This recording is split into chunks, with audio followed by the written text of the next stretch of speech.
hear about Amalaki Ekadashi. What does it mean? What is the significance? And why is it important for us to observe Ekadashi?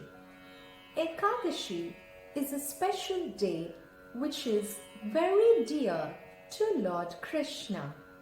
It comes twice a month on the 11th day of the waxing and the waning of the moon. And since Ekadashi is very dear to Lord Krishna, on this day we do activities that are pleasing to the Lord, like hearing about His glories and pastimes, chanting His holy names, reading from the scriptures, and much more. Also, we observe Upavasa, which means living near to the Lord.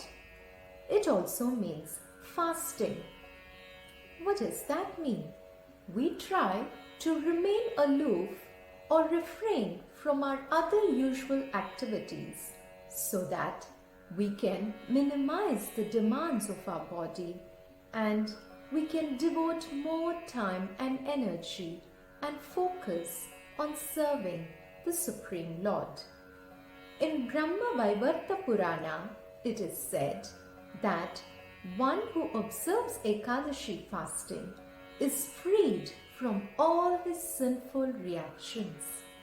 And in Vishnu Smriti, it is said that on the day of Ekadashi, sinful reactions reside in the food grain.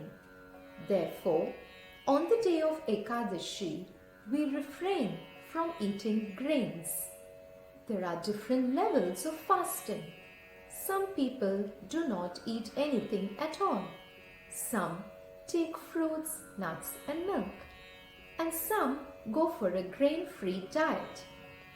Srila Prabhupada has encouraged us to refrain from grains and beans so that we can still take care of our body and engage in the service of the Lord. Let us hear a little story from Brahmanda Purana about Amalaki Ekadashi.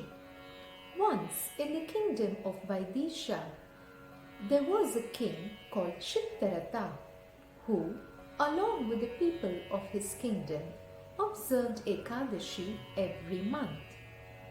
In the month of Falguna, when Amalaki Ekadashi arrived, King Chittarata, along with all the people, went to a temple of Lord Vishnu.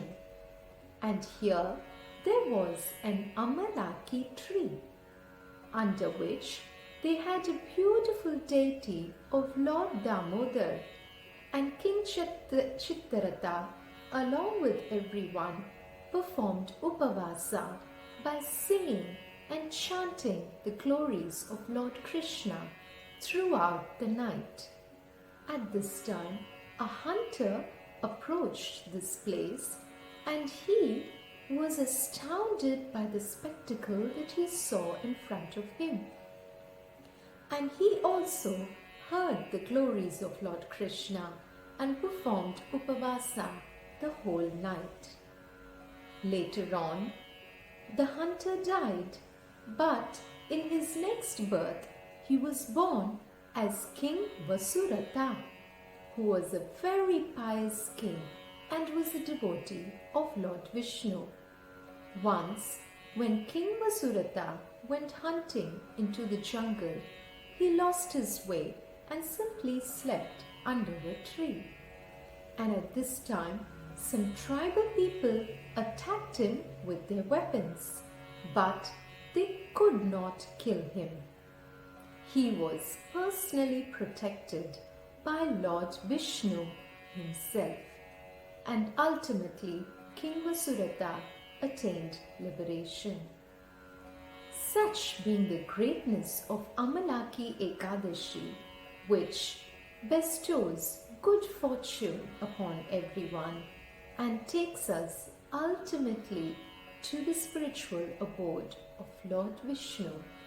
Let us all come together and observe Amalaki Ekadashi, and let us observe Upavasa and fast from grains. Hare Krishna.